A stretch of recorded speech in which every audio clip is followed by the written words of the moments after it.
मेरे प्यारे व्यूअर, जैसा कि मैंने आप लोगों को कल कम्युनिटी पोस्ट करके बताया था कि जो कहानी मैंने अपलोड की है वो कहानी किसी ने चोरी से पहले ही उठाकर अपलोड कर दी है। तो वो कहानी मैं कंटिन्यू नहीं करना चाहती थी, लेकिन आप लोगों की फरमाइश इतनी ज़्यादा आ रही है तो कल से उस कहानी को भी मैं कंटिन्यू करने की कोशिश करूँगी। तब तक आप लोग इस कहानी का आनंद लीजिए। ये कहानी बहुत ही अच्छी है। मैं हमेशा से आप लोगों के लिए न्यू कहानी लेकर आना चाहती हूँ, इसलिए मैंने उस कहानी को बंद करने का फ़ैसला किया था। बाकी अगर एक आध दिन गैप हो जाए तो कोशिश करूँगी आप लोग भी मुझे सपोर्ट करिएगा। तब तक आप इस कहानी को एंजॉय कीजिए जो काफ़ी खूबसूरत है। एक बड़ी सी बिल्डिंग में एक आलीशान ऑफिस के अंदर एक लड़का जो तकरीबन 27 साल का होगा चेयर पर बैठकर अपने लैपटॉप पर कुछ काम कर रहा था। तभी उसका फ़ोन रिंग करता है। वो कॉल पिक करता है। सामने से कुछ कहा जाता है, जिसे सुनकर वो आदमी कहता है, मैं बस 10 मिनट में पहुंच रहा हूं, कहकर वो फ़ोन काट देता है। फिर अपना लैपटॉप बंद करके वो चेयर से उठता है और अपना फ़ोन अपने पॉकेट में डालकर वो अपने ऑफिस से बाहर निकल जाता है। अपने ऑफिस की बिल्डिंग से नीचे आकर वो अपने ड्राइवर को घर जाने का कहकर वो खुद अपनी कार ड्राइव करने चला जाता है। थोड़ी देर बाद उसकी कार एक घर के बाहर आकर रुकती है। वो गाड़ी से उतरता है और घर की डोरबेल बजाता है। 2 मिनट बाद डोर खुलता है, जिसे एक बूढ़ी औरत खोलती है। वो लड़का उस बूढ़ी औरत को देखता है और कहता है, थोड़ा पानी मिलेगा? उस लड़के की बात सुनकर वो बूढ़ी औरत सामने से हट जाती है और वो लड़का सीधे सीढ़ियों से ऊपर चला जाता है। ऊपर आकर वो एक कमरे में जाता है जिसमें ज़्यादा सामान तो नहीं था, बस एक बेड जो दीवार से सटकर लगा था और एक बड़ी बुक शेल्फ थी। वो लड़का बुक शेल्फ के पास जाता है और उसमें से एक बुक निकालता है जो एक टैब जैसी थी। वो उसमें अपना हाथ रखता है, तभी अचानक से वो बुक एक स्क्रीन में बदल जाती है और उसमें लाइट जलने लगती है। वो उस आदमी के हाथ को स्कैन कर रही थी। लगभग कुछ ही सेकंड में बुक शेल्फ 20 से डिवाइड हो जाती है और एक रूम दिखने लगता है। वो रूम एक्चुअल में एक लिफ्ट होती है। वो बुक को वापस शेल्फ में रखता है और उस लिफ्ट के अंदर जाता है। उस लड़के के अंदर जाते ही बुक शेल्फ वापस से जुड़ जाती है। वो लड़का अंदर जाता है और एक बटन प्रेस करता है और वो लिफ्ट नीचे जाने लगती है। लगभग 5 मिनट बाद वो लिफ्ट खुलती है और वो लड़का बाहर आता है। वहाँ का माहौल बिल्कुल अलग रहता है। चारों तरफ बड़ी बड़ी स्क्रीन लगी हुई थी। वो आगे जाता है जहाँ एक रूम होता है जिसकी दीवारें कांच की थी। वहाँ कुछ लोग शूटिंग की प्रैक्टिस कर रहे थे। उसी से लगा एक और रूम था जहाँ बहुत सारे कंप्यूटर थे और कुछ लोग वहाँ बैठकर काम कर रहे थे। थोड़ी दूर पर एक और रूम था जिसे देखकर पता चल रहा था कि वो इंटेरोगेशन रूम है। वो लड़का इन सब रूम को पार करते हुए एक ऑफिस के पास जाता है। ऑफिस के बाहर नेम प्लेट लगी थी जिसमें लिखा था अभिज्ञान सिंह। वो लड़का डोर नॉक करता है। अंदर से किसी की आवाज़ आती है, अंदर आइए। वो लड़का अंदर आता है और देखता है कि एक आदमी जो करीब 50 साल का होगा वो अपनी कुर्सी पर बैठकर कुछ काम कर रहा था। वो लड़का जो अंदर आया था सामने बैठे आदमी को देखकर सल्यूट करता है। बैठा हुआ आदमी अभिज्ञान सिंह सामने खड़े लड़के को देखकर सधी आवाज़ में, ऑफिसर रुद्र प्रताप रघुवंशी। वो लड़का, यस सर। तो मैं आप सबको बता दूं, ये महाशय जो इतनी दूर से यहाँ आए हैं वो हैं रुद्र प्रताप रघुवंशी, अपने पिता वीर प्रताप रघुवंशी के इकलौते सुपुत्र, जो दुनिया के लिए एक बहुत ही अच्छे बिजनेसमैन हैं। पर एक्चुअल में इनकी रियल आइडेंटिटी क्या है ये तो आपको आगे पता चल ही जाएगा। अब आते हैं बंदे की पर्सनालिटी पर। तो हमारे रुद्र साहब हैं थोड़े गर्म मिजाज के, शक्ल से तो किसी हीरो से कम नहीं हैं। अगर फिल्म में जाएं तो अच्छे अच्छे हीरो को मात दे दें। गुस्सा हमेशा इनकी नाक पर रहता है। बड़े से बड़े लोग भी इनके गुस्से से डरते हैं। जनाब हैं सिंगल, और अगर इनसे पूछे तो ये सिंगल रहना ही पसंद करेंगे क्योंकि इन्हें लड़कियों से नफरत है। ना ना ना, ये उस टाइप के नहीं हैं। अब ऐसे क्यों है ये तो आपको आगे पता चलेगा। अभिज्ञान सिंह कड़क आवाज़ में, कैसे हैं आप ऑफिसर? रुद्र प्रताप रघुवंशी, मैं ठीक हूँ चीफ, उर्फ अभिज्ञान सिंह। अभिज्ञान खड़े होते हुए बोले, आपकी टीम मेंबर्स से मेरी बात हो चुकी है। जल्दी ही वो आपको आपके नए मिशन के साथ ज्वाइन करेंगे। रुद्र बोले, ओके चीफ। चीफ अपने ऑफिस से बाहर निकलते हुए, पर इस मिशन में इस बार हमने एक और मेंबर आपकी टीम में शामिल करने का सोचा है। रुद्र चीफ के साथ चलते हुए, ओके चीफ, पर मैं भी एक बार उन ऑफिसर को अपनी टीम में शामिल करने से पहले आजमा कर देखना चाहूँगा। चीफ मुस्कुराते हुए, तुम कभी नहीं सुधरोगे रुद्र, हरकतें तुम्हारी बीर जैसी ही है। रुद्र बोला, क्या करूं अंकल, अपने देश के लिए मैं किसी पर भी यूं ही भरोसा नहीं कर सकता। चीफ कंप्यूटर रूम में घुसते हुए, ओके फाइन, देख लेना, पर फिलहाल आज के केस पर फोकस करें। रुद्र बोला, चीफ कंप्यूटर स्क्रीन पर रुद्र को दिखाते हुए, ये देखो रुद्र, हमें आज एक लीड मिली है। आज रात 11 बजे नाइट क्लब में एक बहुत बड़ी ड्रग्स की डीलिंग होने वाली है और इसमें बड़े बड़े लोग भी शामिल हैं। रुद्र चीफ की बात ध्यान से सुन रहा था। चीफ आगे कहते हैं, हमारे पास फिलहाल इनके खिलाफ कोई सबूत नहीं है, पर हम ये बात लाइटली भी नहीं ले सकते हैं। रुद्र कुछ सोचकर, क्या यह लीड सही है? चीफ रुद्र को देखकर, हमारी एक ऑफिसर वहाँ हैं और उनकी दी हुई लीड आज तक गलत नहीं हुई। रुद्र कुछ सोचकर बोले, हमारे पास सबूत नहीं है, मतलब हमें सबूत भी इकट्ठे करने होंगे। चीफ बोले, तुम उसकी चिंता मत करो, वो हमारी ऑफिसर कर लेंगी, हमें बस उन लोगों को रंगे हाथों पकड़ना है। रुद्र बोले, मतलब हमें क्लब में उस रूम को ढूंढना होगा जहाँ ये डील हो रही होगी। चीफ कंप्यूटर रूम से बाहर आते हुए, रुद्र चीफ के साथ चलते हुए, वैसे बड़े लोगों में कौन कौन शामिल है? चीफ मुस्कुराते हुए बोले, सुना है हमारे मिनिस्टर साहब के साहबजादे ड्रग्स के बिना रह नहीं पाते हैं। रुद्र मुस्कुराते हुए, ड्रग्स ले डूबेगी मिनिस्टर साहब को। चीफ प्रैक्टिस रूम में आते हुए बोले, चीफ और रुद्र प्रैक्टिस रूम में आते हैं जहां दो ऑफिसर अपनी फायरिंग की प्रैक्टिस में व्यस्त थे। उनके आते ही वो ऑफिसर चीफ और रुद्र को देखकर सल्यूट करते हैं। चीफ उन ऑफिसर की तरफ इशारा करते हुए रुद्र से कहते हैं, ऑफिसर रुद्र, इनसे मिलिए, ये हैं ऑफिसर कवि और ऑफिसर वरुण, ये दोनों आज के मिशन में आपके साथ होंगे। रुद्र दोनों को देखकर, हेलो ऑफिसर्स। दोनों मुस्कुराते हुए रुद्र से मिलते हैं, फिर कुछ फॉर्मल बातें होती हैं उनके बीच। कवि बोले, वैसे चीफ, वो ऑफिसर जो क्लब में होंगे उन्हें पता होगा कि हम वहाँ, हमने तो उन्हें नहीं देखा। चीफ मुस्कुराते हुए, डोंट वरी ऑफिसर कवि, हमारी वो ऑफिसर काफ़ी इंटेलिजेंट है, वो आप सबका पूरा साथ देंगे और वहाँ से लोगों को भी बाहर निकालने में आप सबकी मदद करेंगी। वरुण बोला, करेंगी मतलब वो ऑफिसर कोई लड़का नहीं लड़की है? हाँ, वो ऑफिसर एक लड़की है, पर वो किसी लड़के से कम भी नहीं है। मुझे विश्वास है कि जब आप सब उनसे मिलेंगे तो आप लोग उनसे खुद को प्रभावित होने से रोक नहीं पाएंगे। अभिज्ञान बोले। कभी हंसते हुए, ये तो वक्त ही बताएगा चीफ। अभिज्ञान टेढ़ी मुस्कान देते हुए, मुझे उस वक्त का इंतज़ार रहेगा। खैर, अब आप लोग आज के मिशन पर फोकस कीजिए और मुझे कोई शिकायत नहीं सुननी, समझे आप सब? रुद्र कवि और वरुण के साथ, यस चीफ। धीरे धीरे शाम हो जाती है जिसका सबको इंतज़ार था। रुद्र कवि और वरुण के साथ निकल जाता है अपने आज के मिशन के लिए नाइट क्लब। क्लब के बाहर गाड़ी में रुद्र कवि और वरुण को देखकर, कुछ भी हो जाए ऑफिसर, पर आज का ये मिशन खराब नहीं होना चाहिए। कवि और वरुण एक साथ, यस सर। रुद्र बोले, एंड वन मोर थिंग, कुछ भी हो जाए किसी भी बेकसूर को हार्म नहीं होना चाहिए। हमें किसी भी हालत में सबको सेफ रखते हुए उन लोगों को रंगे हाथों पकड़ना है। कवि और वरुण बोले, यस सर। रुद्र बोले, अब चलो। तीनों अंदर आते हैं और अलग अलग जगह पर बैठ जाते हैं। तभी अचानक से क्लब की लाइट चली जाती है और सब एकदम से शोर करने लगते हैं। तभी गाना शुरू होता है और इसी के साथ लाइट आ जाती है। सब देखते हैं, स्टेज पर एक लड़की खड़ी थी।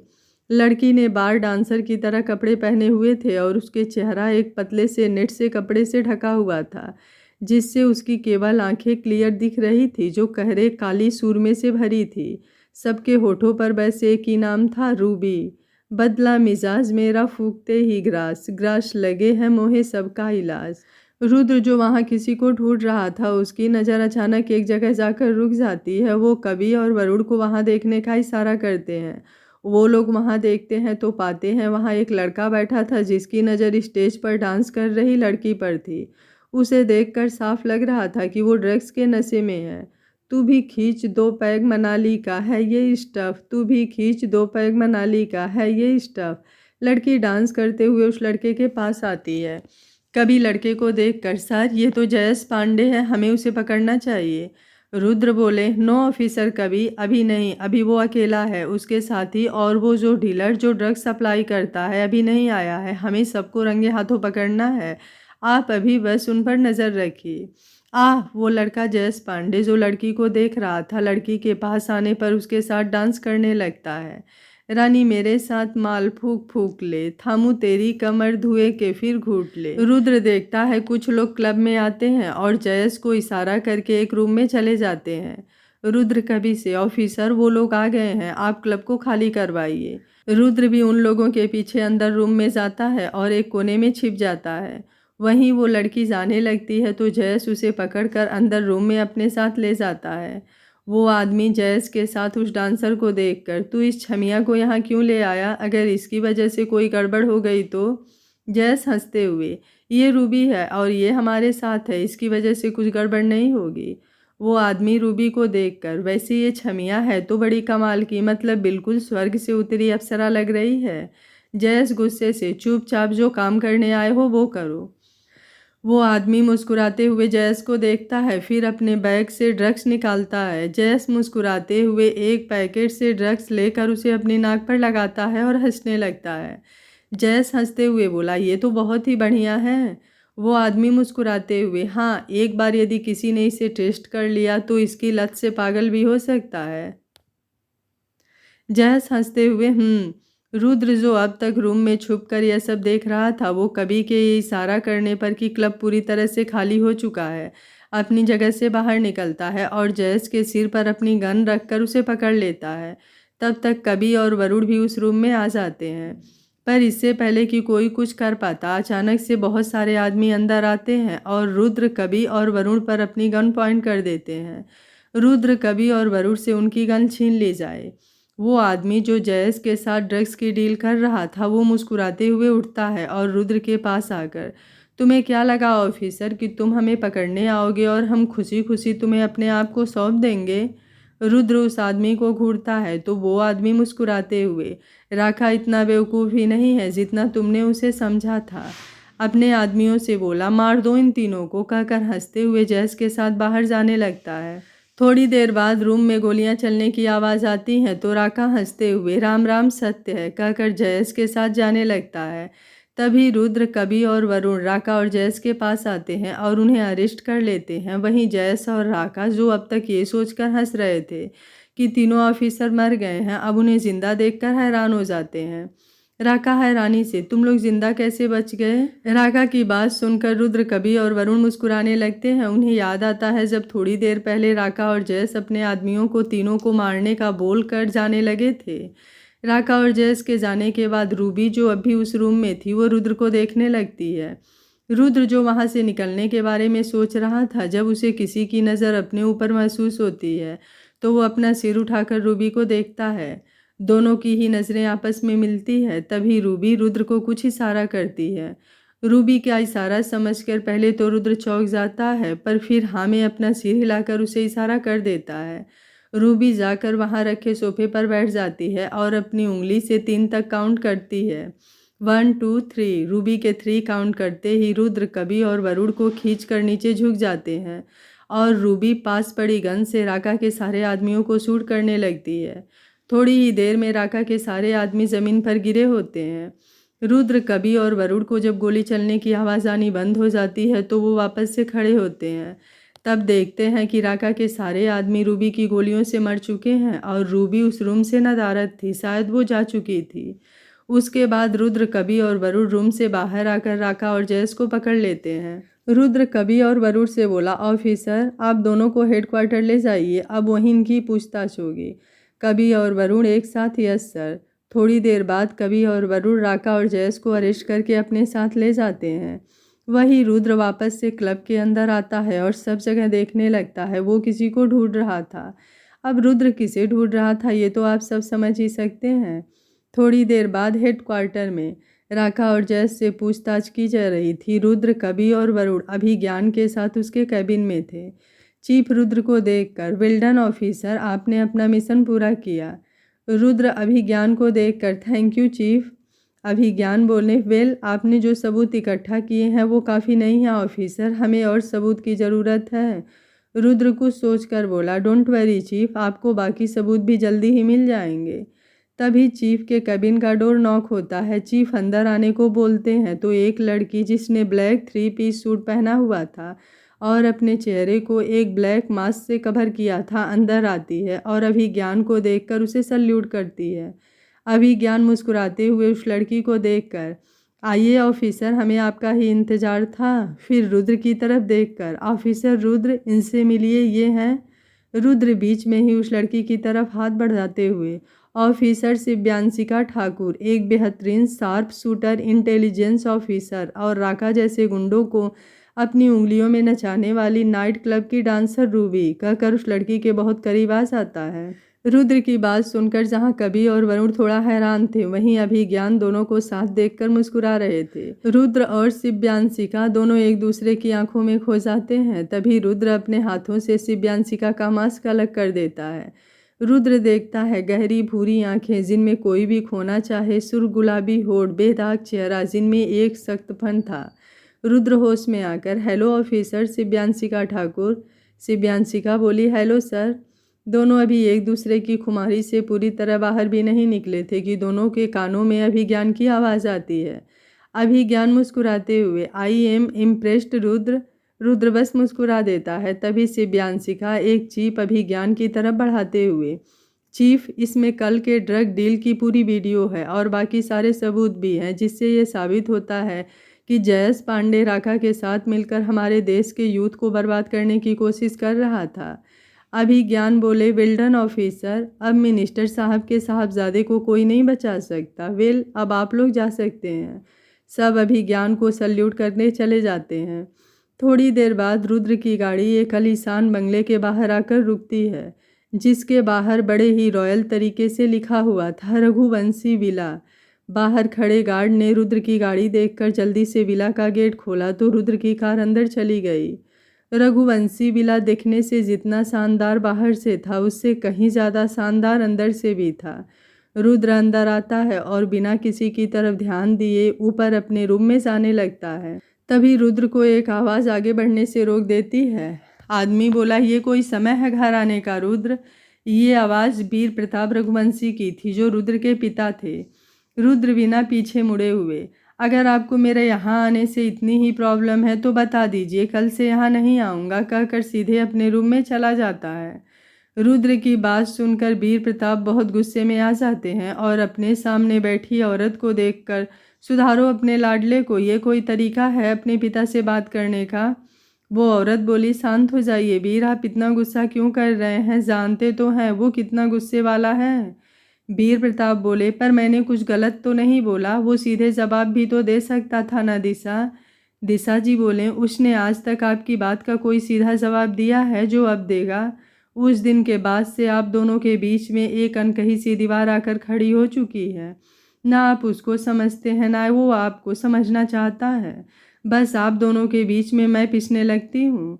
वीर प्रताप दिशा जी की बात सुनकर बिना कुछ बोले चले जाते हैं। वहीं रुद्र अपने रूम में आता है और फ्रेश होने चला जाता है। थोड़ी देर बाद रुद्र बाहर आता है और अपने रूम में ही बनी बालकनी में जाकर खड़ा हो जाता है। आज पूरे दिन जो कुछ भी हुआ उसके बारे में सोचने लगता है। रुद्र को शिव्यांशिका की याद आती है, उसकी गहरी आंखें, उसका खूबसूरत चेहरा, अनजाने में ही सही पर हमेशा लड़कियों से दूर रहने वाले रुद्र के फेस पर शिव्यांशिका को याद करके मुस्कुराहट आ जाती है। वहीं दूसरी तरफ शिव्यांशिका अब अपने घर आती है तो पूरे घर में अंधेरा था। वो आगे बढ़कर लाइट ऑन करती है तो पूरे घर में रोशनी हो जाती है। थोड़ी देर बाद शिव्यांशिका फ्रेश होकर किचन में जाती है। उसे भूख लगी थी। आज के मिशन की वजह से उसने सुबह से कुछ भी नहीं खाया था। वो अपने लिए दूध गर्म करती है और फिर उसे पीकर अपने रूम में चली जाती है। रात काफ़ी हो चुकी थी, इसलिए बिना कुछ ज़्यादा सोचे शिव्यांशिका सो जाती है और जल्दी ही थकान की वजह से उसे नींद भी आ जाती है। तो चलिए मिलते हैं हमारी फीमेल लीड शिव्यांशिका ठाकुर से। बंदी थोड़ी सख्त है, बाकी लड़कियों की तरह डरपोक तो बिल्कुल नहीं है। अपना काम मैडम को खुद करना पसंद है, अकेली है, परिवार के नाम पर कोई नहीं है। अब ऐसा क्यों है वो तो आपको आगे कहानी में पता चलेगा। देखने में किसी मॉडल से कम नहीं है। लंबे काले बाल जो उसकी कमर से थोड़े नीचे तक हैं, जिन्हें संभालना हमारी शिव्यांशिका को बिल्कुल नहीं आता। इसलिए हमेशा उनका जूड़ा बना कर रखती है। गहरी आंखें जो हमेशा काजल से सनी रहती हैं, गुलाबी होठ कोई एक बार देखे तो देखता रह जाए। और हाँ, हमारी हीरोइन थोड़ी इमोशनलेस है। अब ऐसा सच है या नहीं ये तो बाद में पता चलेगा, लेकिन देखने से तो ऐसा ही लगता है। अगली सुबह रुद्र अपने जिम में पुशअप्स कर रहा था, तभी उसका फ़ोन बजता है। वो कॉल पिक करता है जो उसके ऑफिस से था। थोड़ी देर बात करके रुद्र उठता है और अपने रूम में आकर फ्रेश होने चला जाता है। वहीं शिव्यांशिका के घर पर शिव्यांशिका पूरे पसीने से भीगी हुई थी और लगातार पैचिंग बैग पर पंच मार रही थी। तभी उसके घर की डोरबेल बजती है। वो रुकती है और पास पड़े नैपकिन से अपना पसीना पोंछकर डोर खोलने जाती है। जब वो डोर खोलती है तो सामने एक आदमी जो करीब 40-45 साल का होगा, मुंह में पान दबाए शिव्यांशिका को देखकर अपनी बत्तीसी, जो पान की वजह से पूरी लाल हो चुकी थी, वो दिखाता है। यह सुरेश द्विवेदी था, शिव्यांशिका जिस घर में रहती है उसका मालिक, जो एक नंबर का नीच इंसान था। लड़कियों को हमेशा हवस की नज़र से देखता था। शिव्यांशिका उससे कुछ पूछती उससे पहले ही सुरेश घर के अंदर आ जाता है और पास पड़े सोफे पर पसर कर बैठ जाता है। शिव्यांशिका बोली, क्या चाहिए? सुरेश अपनी लाल हुई बत्तीसी चमकाते हुए, पिछले महीने भी किराया नहीं मिला था तो सोचा मिल आऊं और इसी बहाने अपना घर भी देख लूँगा। शिव्यांशिका को ऊपर से नीचे तक देखते हुए, वैसे बहुत खूबसूरत लग रही हो हमेशा की तरह। शिव्यांशिका को सुरेश की आखिरी लाइन सुनकर गुस्सा आने लगता है। वो अपनी मुट्ठी कसते हुए खुद को काबू करके, मेरी जॉब छूट गई है, नई जॉब ढूंढ रही हूँ, जैसे ही मिल जाएगी तो उसके बाद मैं किराया दे दूँगी। सुरेश सोफे से उठकर शिव्यांशिका के करीब आकर उसके हाथों को टच करते हुए, वैसे अगर तुम चाहो तो तुम्हें किराया देने की कोई ज़रूरत नहीं है, बस मेरे साथ। सुरेश आगे कुछ बोल पाता उससे पहले ही शिव्यांशिका, जिससे अब अपना गुस्सा कंट्रोल करना मुश्किल था, वो गुस्से से सुरेश के पैरों के बीच बहुत ज़ोर से अपनी लात मारती है। सुरेश शिव्यांशिका के इस वार से एकदम से तड़प उठता है और ज़मीन पर लेट जाता है। शिव्यांशिका गुस्से से, बहुत उछल रहे हैं ना तेरे हार्मोन्स, आज तुझे ऐसा सबक सिखाऊंगी कि दोबारा कभी ऐसे बातें बोलना तो दूर, सोच भी नहीं सकेगा साला, कहकर शिव्यांशिका गुस्से से सुरेश को मारने लगती है। थोड़ी देर बाद सुरेश जैसे तैसे जल्दी से शिव्यांशिका को धक्का देकर वहां से भागता है। वहीं शिव्यांशिका गुस्से से उसे गाली देकर रुकने को बोल रही थी, पर मजाल है कि सुरेश ने पीछे मुड़कर देखने की भी कोशिश की हो। वहीं रघुवंशी विला में रुद्र ऑफिस के लिए रेडी होकर नीचे आता है और नाश्ता करने के लिए बैठ जाता है। वो एक बार भी वीर जी की तरफ नहीं देखता और नाश्ता करके अपने ऑफिस के लिए निकल जाता है। वहीं शिव्यांशिका टैक्सी से उतरकर एक बड़ी सी बिल्डिंग के सामने खड़ी होती है, जहां बड़े अक्षरों में लिखा हुआ था आर कॉरपोरेशन। शिव्यांशिका अंदर जाती है और रिसेप्शनिस्ट के पास जाकर, हेलो, आई एम शिव्यांशिका ठाकुर, मैं यहाँ जॉब के लिए आई थी। रिसेप्शनिस्ट बोली, हेलो मैम, प्लीज़ आप बैठिए, जब आपका नाम आएगा तो आपको बुला लिया जाएगा। शिव्यांशिका बोली, ओके, बोलकर बैठ जाती है। वो देखती है बहुत से लोग वहाँ बैठे अपनी अपनी बारी का इंतज़ार कर रहे थे। वहीं रुद्र अपने ऑफिस आर कॉरपोरेशन पहुँचता है और अंदर जाने लगता है, तभी उसकी नज़र शिव्यांशिका पर पड़ती है, जो अपने फ़ोन पर अपनी नज़र गड़ाए हुए बैठी थी। रुद्र शिव्यांशिका को देखकर पहले तो हैरान होता है, फिर बिना कुछ बोले सीधे अपने केबिन में चला जाता है और कॉल करके अंगद को बुलाता है। थोड़ी देर बाद अंगद रुद्र के केबिन में आता है। रुद्र अंगद को देखकर, बाहर इतने लोगों की भीड़ क्यों है? अंगद डरते हुए, सर वो ऑफिस में कुछ पोस्ट खाली है, उसी के लिए इंटरव्यू है आज। रुद्र बोला, एक काम करो, सबकी फाइल मुझे ला कर दो। अंगद बोला, पर क्यों सर? रुद्र गुस्से से अंगद को देखकर, जितना कहा है उतना करो, समझे? अंगद डरते हुए, जी सर, सॉरी सर, कहकर अंगद जल्दी से रुद्र के केबिन से चला जाता है। थोड़ी देर बाद रुद्र के सामने सारी फाइलें होती हैं। वो जल्दी से उन फाइलों में से शिव्यांशिका की फाइल निकालता है और उसे पढ़ने लगता है। शिव्यांशिका की फाइल पढ़कर रुद्र बहुत इम्प्रेस होता है और अंगद को वो फाइल देकर, इसे मेरी पर्सनल असिस्टेंट की पोस्ट पर जॉब पर रख लो। रुद्र की बात सुनकर अंगद शिव्यांशिका की फाइल खोलता है, पर जब वो नाम पढ़ता है तो हैरान रह जाता है। उसे विश्वास नहीं होता कि लड़कियों से नफरत करने वाला रुद्र आज खुद एक लड़की को अपनी पर्सनल असिस्टेंट के तौर पर जॉब पर रख रहा है। रुद्र अंगद को गुस्से से देखकर, क्या हुआ, कोई परेशानी है क्या? अंगद डरते हुए, सर यह लड़की है। रुद्र अंगद को घूरते हुए, तो अंगद डरते हुए, नहीं सर कुछ नहीं, मैं उसे इन्फॉर्म कर देता हूँ कहकर अंगद जल्दी से रुद्र के केबिन से बाहर चला जाता है। अंगद बाहर आकर शिव्यांशिका को उसकी जॉब के बारे में बताता है और उसे कल से आने का बोल देता है। शिव्यांशिका अंगद की बात सुनकर बोलकर आर कॉरपोरेशन से चली जाती है। इसी तरह आज का दिन निकल जाता है। शिव्यांशिका टैक्सी से अपने घर आती है तो देखती है कि उसके घर के बाहर उसका सारा सामान बिखरा पड़ा था और वहीं पास में ही सुरेश पुलिस के साथ खड़ा उसका इंतज़ार कर रहा था। शिव्यांशिका टैक्सी से उतर कर आती है और सुरेश को देखकर एक बार फिर उसे गुस्सा आने लगता है। वो खुद को कंट्रोल करती है और सुरेश को घूर कर देखने लगती है। वहीं सुरेश शिव्यांशिका के ऐसे घूरने से शक पका जाता है और पुलिस को देखकर, देखा देखा अपने इंस्पेक्टर कैसे घूर रही है, ये देखिए क्या हाल बना दिया इसने मेरा। शिव्यांशिका गुस्से से सुरेश को देखकर इंस्पेक्टर से पूछती है, क्या परेशानी है इंस्पेक्टर? इंस्पेक्टर बोले, आपको हमारे साथ पुलिस स्टेशन चलना पड़ेगा। सुरेश की तरफ इशारा करके बोले, इन्होंने आपके खिलाफ केस दर्ज किया है कि जब यह अपने घर का किराया लेने आपके पास आए तो आपने इन्हें किराया देने की बजाय इनके साथ मारपीट की। शिव्यांशिका गुस्से से सुरेश को देखकर मुस्कुराते हुए, कोई कुछ भी बोलेगा आप वो मान लेंगे क्या? इंस्पेक्टर बोले, आपको जो बोलना है थाने चलकर बोलिएगा। शिव्यांशिका बिना किसी भाव के, चलिए। इंस्पेक्टर के इशारे पर एक लेडी कांस्टेबल शिव्यांशिका को हथकड़ी पहनाने आगे आती हैं तो शिव्यांशिका गुस्से से, इसकी ज़रूरत नहीं है इंस्पेक्टर, मैं आपके साथ ऐसे ही चलूँगी। शिव्यांशिका की बात सुनकर इंस्पेक्टर उस लेडी कांस्टेबल को इशारा करता है तो वो शिव्यांशिका से दूर हो जाती है। शिव्यांशिका पुलिस के साथ जाने लगती है। तभी वो पीछे पलटकर सुरेश को गुस्से से देखकर, मेरे वापस आने तक मेरा सारा सामान सलीके से मिलना चाहिए, वरना इस बार तो तू बच गया पर अगली बार नहीं बचेगा। सुरेश शिव्यांशिका की धमकी से डर जाता है। वहीं शिव्यांशिका पुलिस के साथ चली जाती है। थोड़ी देर बाद शिव्यांशिका पुलिस स्टेशन पहुंचती है तो देखती है वहां अंगद एक वकील के साथ खड़ा था। अंगद को देखकर शिव्यांशिका हैरान हो जाती है पर वो कुछ समझ पाती इससे पहले ही अंगद उसके पास आता है और उसे अपना फ़ोन देकर, बॉस लाइन पर हैं, बात करो। शिव्यांशिका हैरान होकर अंगद को देखती है और उससे फ़ोन लेकर अपने कान में लगा लेती है। शिव्यांशिका बोली, हेलो। दूसरी तरफ से, आज ही जॉब मिली है और आज ही जॉब से निकालने वाला काम करके बैठी हो। दूसरी तरफ की इतनी रौबदार आवाज़ सुनकर शिव्यांशिका को समझ नहीं आता कि वो क्या बोले। शिव्यांशिका बोली, मैं वो। दूसरी तरफ से, मैं वो बंद करो और अंगद के साथ बाहर आओ।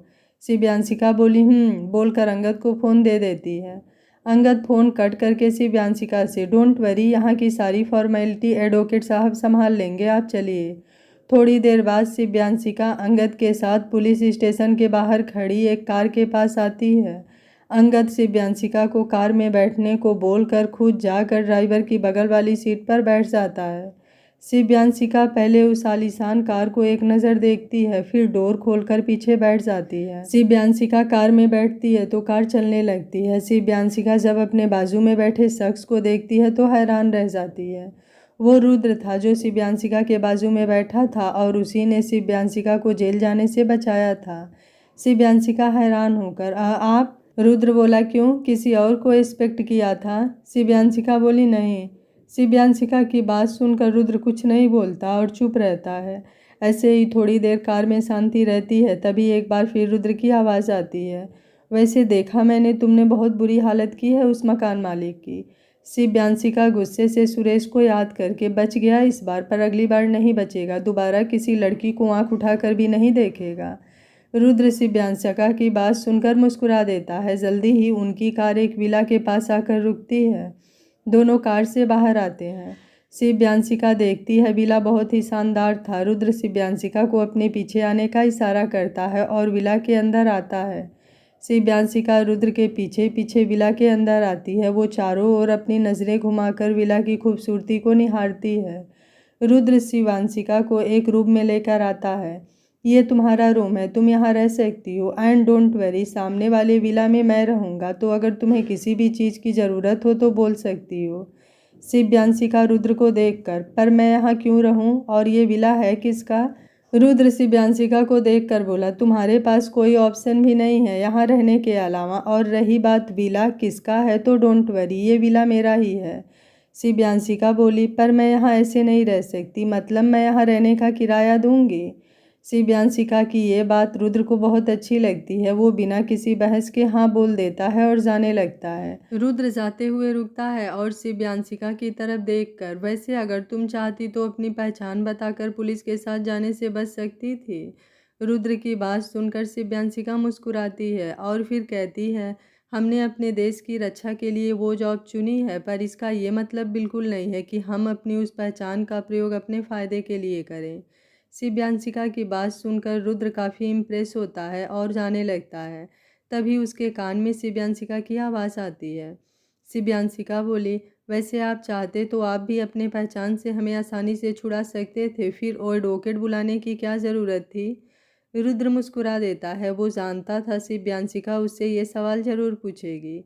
रुद्र बोला, लोग मुझे Rudra Pratap Raghuvanshi the business tycoon के नाम से जानते हैं, जो अपना हर काम सलीके से करता है, बिना किसी मिलावट के।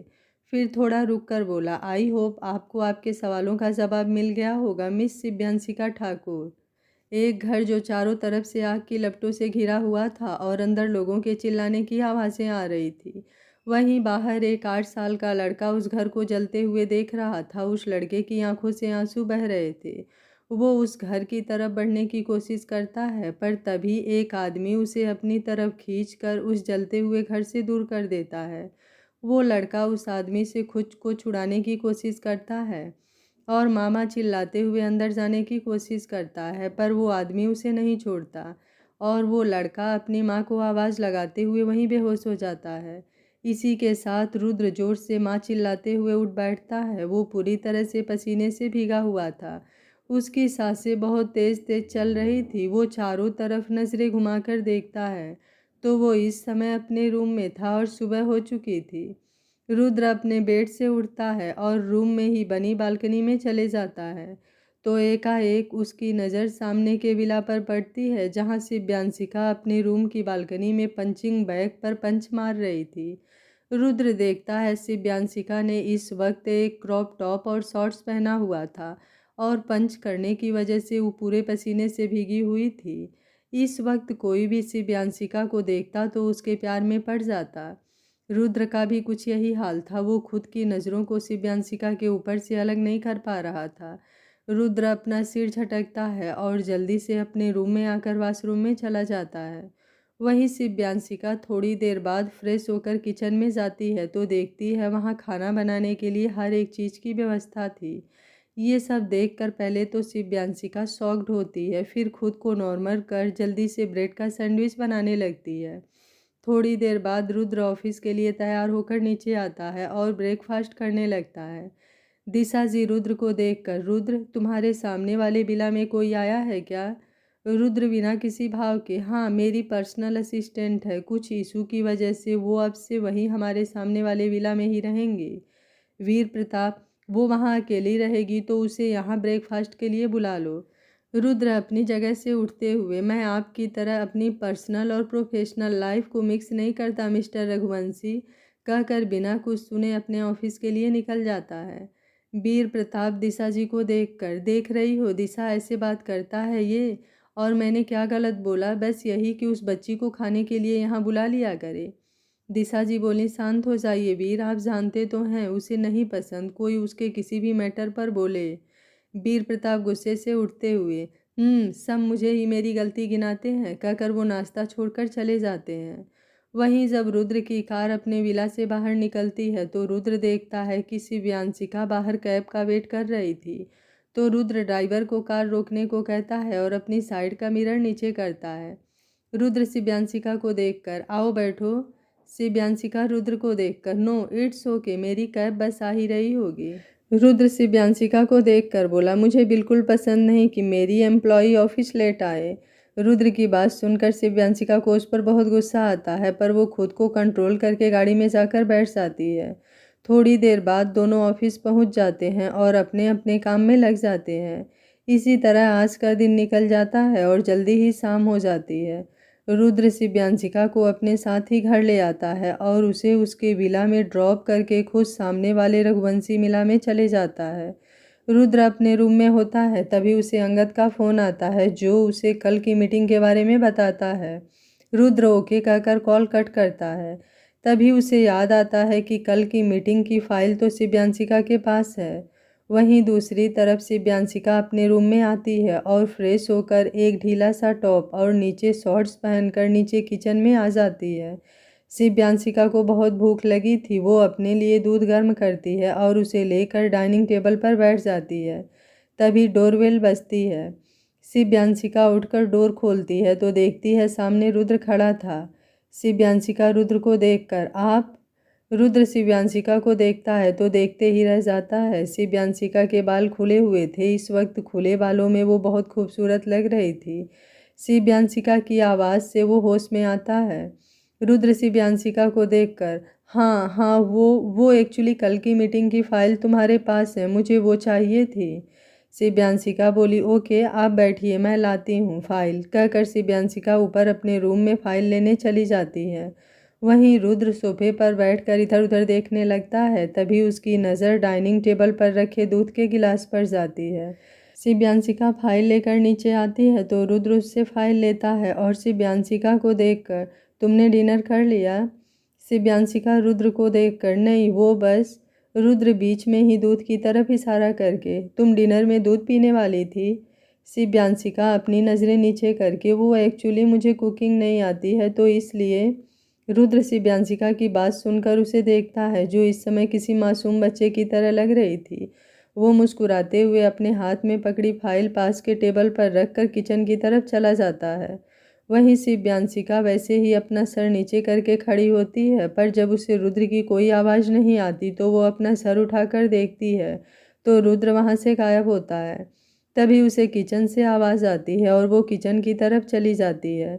शिव्यांशिका जब किचन में जाकर देखती है तो हैरान रह जाती है। रुद्र एप्रेन पहनकर कुकिंग कर रहा था। इस समय उसकी वेल शॉप्ड बॉडी पर किचन का वो एप्रेन बहुत ही फब रहा था, जिसकी वजह से शिव्यांशिका अपनी नज़रें रुद्र पर से हटा नहीं पाती और वहीं खड़े होकर उसे देखने लगती है। थोड़ी देर बाद जब रुद्र डिनर बनाकर पीछे पलटता है तो शिव्यांशिका को खुद को देखते हुए देखकर उसके पास आता है और उसे आवाज़ लगाता है। तब जाकर कहीं शिव्यांशिका अपने होश में आती है। रुद्र शिव्यांशिका को देखकर, कहाँ खो गई, चलो डिनर रेडी है, आओ। शिव्यांशिका बोलकर जल्दी से रुद्र के पीछे जाती है। जल्दी ही दोनों डिनर करने लगते हैं। वहीं शिव्यांशिका को तो विश्वास ही नहीं होता कि रुद्र इतना अच्छा खाना भी बना सकता है। थोड़ी देर बाद दोनों अपना डिनर खत्म करते हैं। फिर रुद्र अपनी फाइल लेकर जाने लगता है तो शिव्यांशिका उसे रोकती है। शिव्यांशिका बोली, सर। रुद्र बोला, शिव्यांशिका बोली, थैंक यू। रुद्र बोला, फॉर व्हाट? शिव्यांशिका रुद्र को देखकर, डिनर के लिए। रुद्र शिव्यांशिका को देखकर बोला, कल से खाना बनाने के लिए किसी को भेज दूंगा, ये दूध पीकर सोने की ज़रूरत नहीं है। शिव्यांशिका बोली, रुद्र शिव्यांशिका को देखकर गुड नाइट बोलता है और चला जाता है। अगली सुबह शिव्यांशिका जब अपना वर्कआउट करके नीचे किचन में आती है तो देखती है एक लड़की किचन में कुछ बना रही थी। शिव्यांशिका उसके पास आती है, तुम? लड़की बोली, गुड मॉर्निंग मैम, मेरा नाम रोशनी है, मुझे रुद्र सर ने आपके लिए खाना बनाने के लिए भेजा है। शिव्यांशिका बोली, ओह ओके, तुम अपना काम करो, तब तक मैं ऑफिस के लिए रेडी होकर आती हूँ। रोशनी मुस्कुराते हुए, जी मैम। शिव्यांशिका बिना किसी भाव के, और प्लीज़ तुम मुझे मैम मत कहो। रोशनी मुस्कुराते हुए, तो क्या बोलूँ? शिव्यांशिका बोली, मैम छोड़कर जो बोलना चाहे बोल सकती हो, कहकर अपने रूम में चली जाती है। थोड़ी देर बाद शिव्यांशिका जब रेडी होकर नीचे आती है तो देखती है रोशनी ने ब्रेकफास्ट बना लिया था और वो डाइनिंग टेबल पर नाश्ता लगा रही थी। रोशनी मुस्कुराते हुए, अरे आप आ गईं, चलिए आइए, मैंने नाश्ते में पोहे बनाए हैं। शिव्यांशिका रोशनी की बातें सुनकर उसके पास आती है और चेयर खिसका कर बैठ जाती है।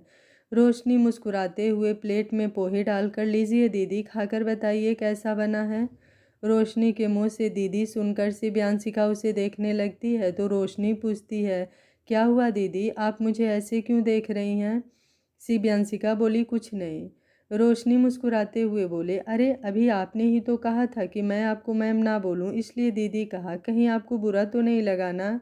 शिव्यांशिका रोशनी को देखकर, नहीं तुम भी बैठो और नाश्ता कर लो।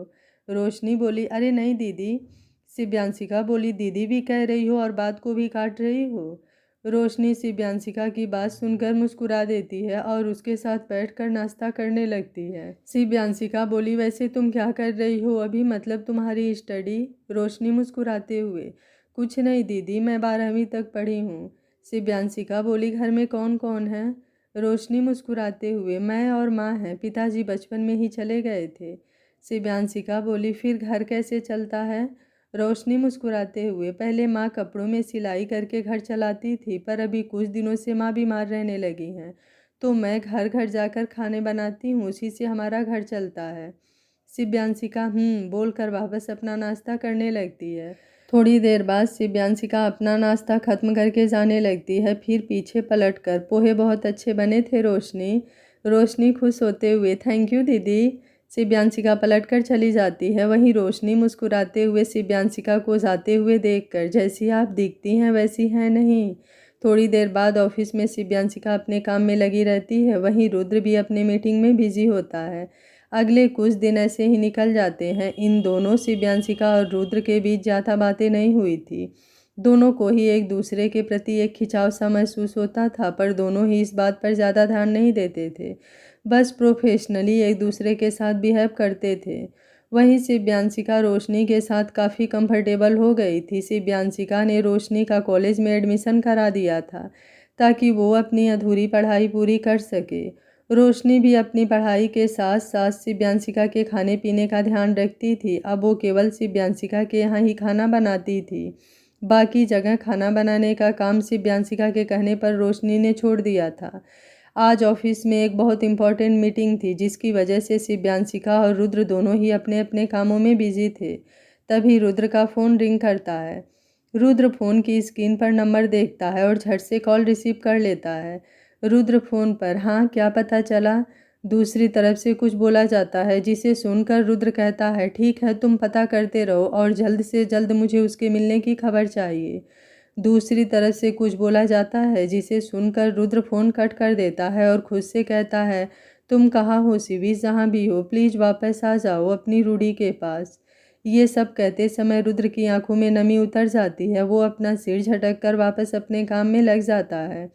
थोड़ी देर बाद रुद्र और शिव्यांशिका अपनी मीटिंग में चले जाते हैं और इसी तरह आज का दिन भी बीत जाता है। अगली सुबह शिव्यांशिका ऑफिस के लिए तैयार होकर नीचे आती है तो रोशनी मुस्कुराते हुए, अरे दीदी उठ गए आप, आ जाइए आपका नाश्ता रेडी है। शिव्यांशिका रोशनी की बात सुनकर डाइनिंग टेबल पर बैठ जाती है। रोशनी उसे नाश्ता परोसती है तो शिव्यांशिका अपना नाश्ता करने लगती है। शिव्यांशिका नाश्ता करते हुए रोशनी से पूछती है, तुम्हारी पढ़ाई कैसे चल रही है? रोशनी मुस्कुराते हुए, वो तो बहुत अच्छी चल रही है दीदी, अगले महीने से मेरे एग्ज़ाम भी हैं। शिव्यांशिका बोली, ठीक है तो फिर अगले महीने से तुम यहाँ नहीं आओगी, तुम अपनी पढ़ाई पर ध्यान देना। रोशनी बोली, पर दीदी। शिव्यांशिका रोशनी को घूरते हुए, मैंने जितना बोला उतना सुनो। तभी शिव्यांशिका का फ़ोन बजता है। वो फ़ोन पर नाम देखकर जल्दी से उठा लेती है। थोड़ी देर बात करने के बाद शिव्यांशिका बिना रोशनी की बात सुने जल्दी से घर से निकल जाती है। हेडक्वार्टर में एक लड़की तेज कदमों से अभिज्ञान के केबिन की तरफ जा रही होती है और वहां पहुंचकर गेट नॉक करती है। अंदर से अभिज्ञान की सधी हुई आवाज़ आती है, जो दरवाजे पर खड़े इंसान को अंदर आने की अनुमति दे रहा था। वो लड़की अंदर आती है और अभिज्ञान को देखकर उसे सल्यूट करती है। अभिज्ञान मुस्कुराते हुए, आइए ऑफिसर, शिव्यांशिका ठाकुर। शिव्यांशिका अभिज्ञान की बात पर मुस्कुरा देती है। उसे याद आता है कि जब वो घर पर थी तो उसे फ़ोन आया था, वो अभिज्ञान का ही था जो उसे हेडक्वार्टर बुला रहा था। शिव्यांशिका अपनी सोच से बाहर आती है जब उसका ध्यान रुद्र पर जाता है, जो अभिज्ञान के ही केबिन में खड़ा था और अभिज्ञान के आगे बोलने का इंतजार कर रहा था। अभिज्ञान सीरियस होकर, ओके ऑफिसर, तो हम काम की बात कर लेते हैं। मैंने आप लोगों को यहाँ इसलिए बुलाया है क्योंकि अब मिशन पर ध्यान देने का समय आ गया है। अभिज्ञान रुद्र और शिव्यांशिका को देखकर, आइए हमारे साथ, कहकर अभिज्ञान अपने केबिन से बाहर निकलता है और उनके साथ ही रुद्र और शिव्यांशिका भी बाहर आते हैं। अभिज्ञान रुद्र और शिव्यांशिका को लेकर कंप्यूटर रूम में जाता है। अभिज्ञान बोले, ऑफिसर, हमारे देश को बाहरी लोगों से बचाने की जिम्मेदारी आ गई है। अभी कुछ दिनों पहले हमारे कुछ ऑफिसर को एक आदमी पर संदेह हुआ था। जब उन्होंने उसका पीछा किया तो उनका शक सही साबित हुआ। वो एक आतंकवादी था जो कि हमारे इस शहर में अपना आतंक मचाने आया था। अभिज्ञान कंप्यूटर की तरफ रुख करते हैं जिसमें कुछ तस्वीरें शो हो रही थी। उन तस्वीरों पर पॉइंट करते हुए आगे कहते हैं, हमारे काबिल अफसरों को उस आतंकवादी से कुछ लोगों के बारे में पता चला है जो ये है। फिर एक तस्वीर को रोककर उसकी तरफ इशारा करते हुए, यह इन सब का मास्टरमाइंड है। नाम तो इसका किसी को भी नहीं पता, पर सब इसे जनाब कहकर संबोधित करते हैं। रुद्र अभिज्ञान को देखकर, चीफ, इन आतंकवादियों का मकसद क्या है? अभिज्ञान रुद्र को देखकर, हमारे शहर में जगह जगह तबाही मचाना और इतना ही नहीं, यहाँ के लोगों को मौत के घाट उतारना। शिव्यांशिका बोली, पर अभी ही क्यों? मतलब ना तो अभी हमारे देश की आज़ादी का दिन है और ना ही कोई खास दिन। अभिज्ञान मुस्कुराते हुए, हाँ, कोई खास दिन नहीं है, पर खास आदमी ज़रूर है। रुद्र बोला, खास आदमी? अभिज्ञान बोला, हाँ, खास आदमी विराज चौहान। शिव्यांशिका हैरान होकर, एमएलए विराज चौहान? उन्होंने न जाने कितने लाखों लोगों की मदद की है और न जाने कितनों की परेशानी को खुद सॉल्व किया है। दूसरों के भरोसे ना छोड़कर जो खुद सबकी मदद करता है, वो विराज चौहान? अभिज्ञान मुस्कुराते हुए बोले, हाँ शिव्यांशिका, वो ही विराज चौहान। उसने अपने भाषण में जो जो कहा था वो करके दिखाया भी था और यही वजह है कि लोगों के दिल का राजा बना बैठा है। और कल उसी विराज चौहान का जन्मदिन है और उसके जन्मदिन की खुशी में कल बहुत सी जगह पर उसके सम्मान की व्यवस्था की गई है, जिसकी वजह से कल हमारे शहर में बहुत भीड़ होने वाली है। और कल ही उन आतंकवादियों का प्लान हमारे शहर में जगह जगह बम ब्लास्ट कराकर हमारी इस मुंबई को नुकसान पहुंचाना है। रुद्र बोला, चीफ, जो आदमी पकड़ा गया है उससे कुछ पता चला कि कल कहाँ कहाँ ब्लास्ट होने वाला है? अभिज्ञान बोला, नहीं, बस इतना पता चला है कि कल विराज चौहान की जान को खतरा है। शिव्यांशिका बोली, मतलब हमारे पास समय कम है और काम ज़्यादा। हमें किसी भी हाल में उन बचे हुए आतंकवादियों को ढूंढ कर जहाँ जहाँ उन्होंने बम लगाया है वो सब जगह को ब्लास्ट होने से रोकना है, ये ध्यान रख कर कि किसी को भी कोई नुकसान ना पहुँचे। रुद्र बोला, हाँ, और हमें विराज चौहान की जान को भी बचाना है। अभिज्ञान बोले, हाँ ऑफिसर, पर इसके साथ साथ आप लोगों को ये भी ध्यान रखना होगा कि ये बात मीडिया या जनता तक ना पहुँचे, क्योंकि अगर ऐसा हुआ तो सवाल पुलिस डिपार्टमेंट पर उठेंगे। रुद्र बोला, ओके चीफ, हम इस बात का ध्यान रखेंगे। तभी 3 लोग अभिज्ञान के पास आते हैं और उन्हें देखकर सल्यूट करते हैं। अभिज्ञान तीनों को देखकर मुस्कुरा देते हैं, फिर रुद्र को देखकर, लीजिए ऑफिसर, रुद्र आपकी टीम आ गई। अभिज्ञान की बात सुनकर रुद्र और शिव्यांशिका दोनों पीछे पलटते हैं तो देखते हैं 2 लड़कों के साथ एक लड़की खड़ी थी और तीनों रुद्र को देखकर मुस्कुराते हैं, फिर उसे भी सल्यूट करते हैं। तीनों एक साथ रुद्र को देखकर, हेलो बॉस। रुद्र मुस्कुराते हुए, हेलो ऑफिसर्स, आप तीनों को देखकर अच्छा लगा। तीनों मुस्कुराकर, हमें भी आपके साथ फिर से काम करके बहुत मज़ा आएगा बॉस। शिव्यांशिका उन तीनों को और रुद्र को देख रही थी। वो इतना तो समझ चुकी थी कि चारों एक दूसरे को पहले से ही जानते हैं और साथ में काम भी कर चुके हैं। तभी तीनों की नज़रें रुद्र के साथ खड़ी शिव्यांशिका पर जाती है। दोनों लड़के तो शिव्यांशिका को देखकर उसकी खूबसूरती में ही खो जाते हैं। वहीं वो लड़की शिव्यांशिका की केवल आंखों में देखती है, जहां उसे सिर्फ दुख, दर्द और अकेलापन नजर आता है। इससे पहले कि तीनों शिव्यांशिका के बारे में या शिव्यांशिका उन तीनों लोगों के बारे में कुछ पूछती, अभिज्ञान मुस्कुराते हुए उनसे कहते हैं, अभिज्ञान तीनों की तरफ देखकर, ऑफिसर्स, यह है ऑफिसर शिव्यांशिका ठाकुर, ये भी आपके साथ इस मिशन में रहेंगी। फिर शिव्यांशिका को देखकर, और ऑफिसर शिव्यांशिका, यह है ऑफिसर रुद्र की टीम, जिनके साथ मिलकर आपको इस मिशन में काम करना है।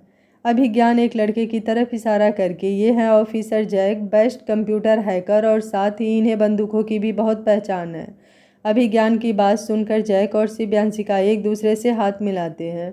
वहीं जैक तो केवल शिव्यांशिका को ही देखता रहता है। अभिज्ञान लड़की की तरफ इशारा करके, ये हैं ऑफिसर तारा, शार्प शूटर और साथ ही लोगों की हड्डियों को तोड़ने में इन्होंने महारत हासिल की है। शिव्यांशिका तारा से भी हाथ मिलाती है। फिर अभिज्ञान लड़के की तरफ इशारा करके, ये हैं ऑफिसर रानी, इन्हें बॉम्ब और ड्रग्स में महारत हासिल है और साथ ही इस मिशन में आप लोगों को इनकी ज़्यादा ज़रूरत पड़ने वाली है। शिव्यांशिका रानी से भी हाथ मिलाती है तो रानी शिव्यांशिका को देखकर, आपका कोई बॉयफ्रेंड तो नहीं है ना? शिव्यांशिका रानी को घूरते हुए, नहीं, पर आपका कोई चांस भी नहीं है, कहकर शिव्यांशिका रोनी के हाथ को कसकर पकड़कर मोड़ देती है, जिससे रोनी की एकदम से चीख निकल जाती है। शिव्यांशिका की बात सुनकर और उसकी हरकत देखकर तारा और जय हंसने लगते हैं। वही रुद्र और अभिज्ञान के चेहरे पर भी मुस्कुराहट आ जाती है। अभिज्ञान मुस्कुराते हुए, ऑफिसर रॉनी, इनसे बचकर रहिएगा, ये केवल दिखने में शांत हैं पर असल में ऐसा है नहीं। अभिज्ञान की बात सुनकर रुद्र को शिव्यांशिका का गुस्सा याद आ जाता है और अनजाने में ही उसके चेहरे पर मुस्कुराहट आ जाती है। थोड़ी देर बाद सब वापस अपने काम में लग जाते हैं क्योंकि समय बहुत कम था और काम बहुत ज़्यादा। ऐसे में वो अपना समय बातों में बर्बाद नहीं करना चाहते थे। रुद्र और शिव्यांशिका दोनों की गाड़ी एक बड़े से घर के बाहर आकर रुकती है। वो दोनों देखते हैं उस घर के बाहर काले कपड़ों में गार्ड खड़े हुए थे। उन्हें देखकर रुद्र और शिव्यांशिका सोच में पड़ जाते हैं कि अब कैसे अंदर जाएं। रुद्र शिव्यांशिका को देखकर, मैं ट्राई करके देखता हूँ। शिव्यांशिका रुद्र को देखकर मुस्कुरा देती है। एक पल के लिए तो रुद्र शिव्यांशिका की इस मुस्कुराहट में खो ही जाता है और फिर उसे अपनी शिवी की याद आती है तो वो जल्दी से अपने होश में आता है और गाड़ी से उतरकर उस घर के बाहर खड़े गार्ड के पास जाता है। शिव्यांशिका गाड़ी में बैठे ही रुद्र को उन गार्ड से बात करते हुए देख रही थी। फिर थोड़ी देर के बाद रुद्र वापस आकर गाड़ी में बैठ जाता है। रुद्र शिव्यांशिका को देखकर, गार्ड्स तो बिना अपॉइंटमेंट के अंदर जाने ही नहीं दे रहे हैं। इस विराज चौहान के गार्ड्स तो बहुत ही वफादार हैं। शिव्यांशिका कुछ सोचकर, अब मैं जाती हूँ, आप बस अंदर आने के लिए तैयार रहना। रुद्र अपनी आईब्रो उठाकर, क्यों, तुम ऐसा क्या करने वाली हो? शिव्यांशिका सातिर मुस्कान के साथ, आप बस देखते जाइए। शिव्यांशिका गाड़ी से बाहर निकलती है और रुद्र उसे गाड़ी में बैठते हुए देखने लगता है। आगे क्या होगा इस कहानी में जानने के लिए देखते रहिए कहानी का अगला भाग। अगर आपको कहानी अच्छी लग रही है तो वीडियो को लाइक, शेयर एंड चैनल को सब्सक्राइब कर लीजिएगा। Thank you for watching. मिलते हैं कहानी के अगले भाग में।